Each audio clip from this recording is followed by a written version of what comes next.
So hey guys, welcome to my channel. मैं हूं अग्रिम और आप देख रहे हैं स्ट्रेंथ अग्रिम का यूट्यूब चैनल। और गाइस, आज जो है थंबनेल देख के आप समझ गए होंगे कि आज जो हम चैप्टर पढ़ने वाले हैं उसमें हम पढ़ेंगे कि भाई अब जो है क्या हमारे देश में होगा, अब क्या होगा। आज़ादी तो मिल गई है, यस आज़ादी है। तो अब जो है हम पढ़ेंगे chapter 16 birth of a nation. Chapter 16 birth of a nation. Concept mapping पहले पढ़ते हैं। इंट्रोडक्शन है इंडिया गेन्स इंडिपेंडेंस, फिर है consequences of the partition, the constituent assembly, formation of the constituent assembly, drafting of the constitution, form of government in India, parliamentary form of government, governing villages and small towns, gram panchayat, municipal corporation, principle of governance, directive principle of state policy, our constitution, preamble to the constitution, right and duties, fundamental rights, fundamental duties. National symbols, national flag, national anthem, national emblem, other symbols, national song, national bird, national animal, national flower, national fruit. इतना सब तो है ना। 6 page में ये सब हम complete कर लेंगे। तो आई थिंक हमें आज 4 पेज पढ़ने चाहिए। तो गाइस, इस वीडियो में मैं आपको 3 पेज पढ़ाऊंगा, ठीक है। 3 पेज हम रीड करेंगे, ठीक है। तो let's start. On account of the success of Quit India movement and mass level efforts of India to get freedom, India reached very close to complete freedom in mid 1940s. जो success थी quit India movement की और जो mass level of efforts थे Indians के freedom पाने के लिए, है ना, इंडिया ने बहुत क्लोज थी complete freedom in mid 1940s के बीच में, ठीक है। The British government and the freedom fighters of India began to chalk out a new system of laws and rules for India as a free nation. जो British government थी और freedom fighters थे India के, उन्होंने नया system laws के, है ना, लॉज के नए सिस्टम और रूल्स इंडिया के बनाने लगे, क्योंकि अब हमारा नेशन था ये, हमारा।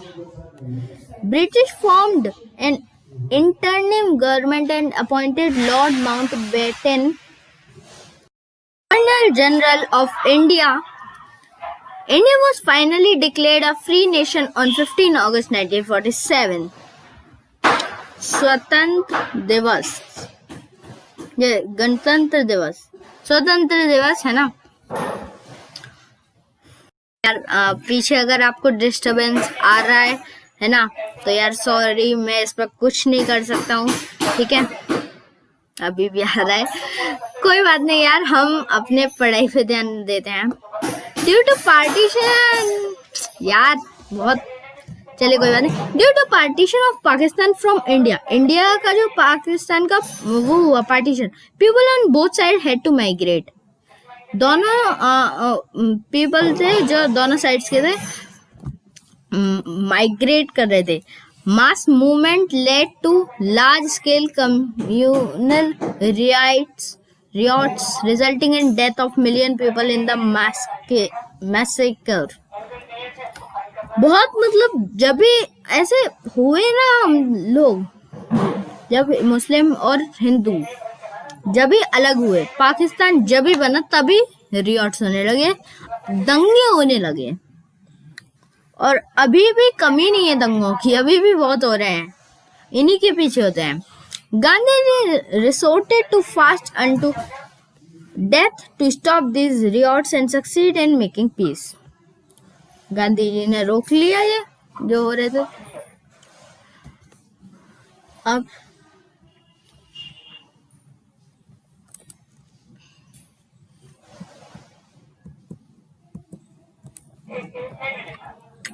After achieving the Constituent Assembly, after achieving independence के बाद अचीव करने there were big challenges for the leaders regarding governance of free India.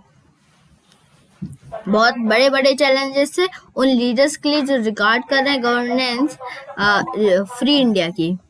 They had to decide upon the form of governments.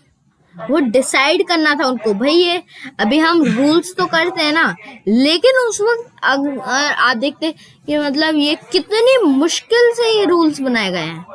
बहुत decide करना था. ऐसा तो है नहीं कि मतलब ब्रिटिशर्स जैसे कर दो कि ये नहीं कर सकते तो हम, ऐसा तो है नहीं. पूरे डिसाइड करना था. हो सकता है कि इस चीज में इसको दिक्कत हो रही है और इसको नहीं हो रही, तो इसको दिक्कत नहीं हो रही तो ये कर दिया. ऐसे नहीं था, हमें ऐसे डिसाइड करना था कि दोनों लोगों को ही दिक्कत ना हो. ठीक है, या वो पुअर हो या फिर रिच हो, दोनों को ही ना हो, वो थोड़ी ज्यादा दिक्कत ना हो दोनों को ही. Rights and duties of each citizen, हर सिटीजन की राइट्स और ड्यूटीज और जो है उनको ही डिसाइड करनी थी. For this purpose at constituent assembly है ये, और आपको ना दिख रहा हो, मुझे भी नहीं दिख रहा था, तो मैं यहाँ पर लिख दूं क्या? बस यार मुझे भी अपने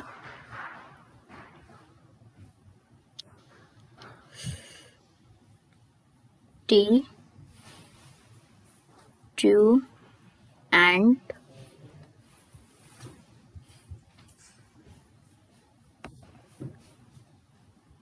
यार हाँ, कंस्टिट्यूएंट असेंबली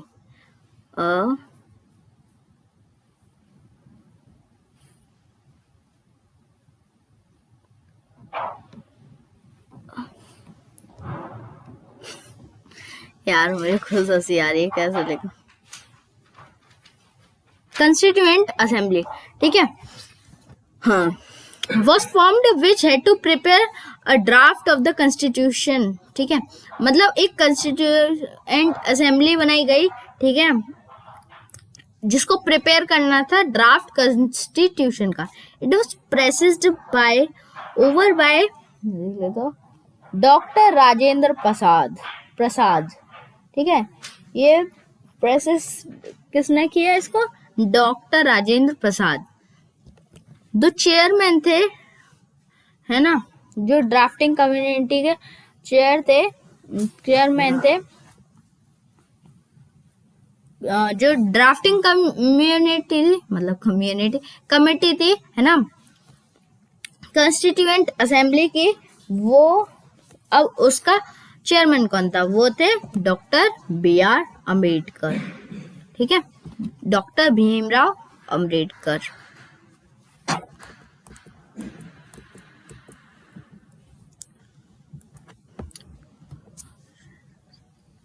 हाँ, यहाँ पर आप डेफिनेशन को पढ़ सकते हैं, लेकिन कॉन्स्टिट्यूशन का होता है एक लाइन का है.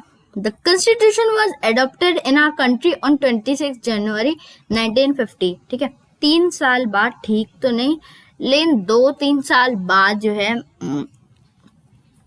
पूरा प्रिपेयर हो गया, मतलब मान लिया गया कॉन्स्टिट्यूशन, ये अडॉप्ट कर लिया इन लोगों ने 26 जनवरी 1950 को, जिसको रिपब्लिक डे भी कहा जाता है. और इस हर साल इसको जो है हम सेलिब्रेट करते हैं as republic day. It is a national holiday. ये नेशनल हॉलीडे होता है. इस दिन पूरे हमारे देश की छुट्टी होती है. On this day India became a republic. ठीक है, इस दिन इंडिया एक रिपब्लिक बने.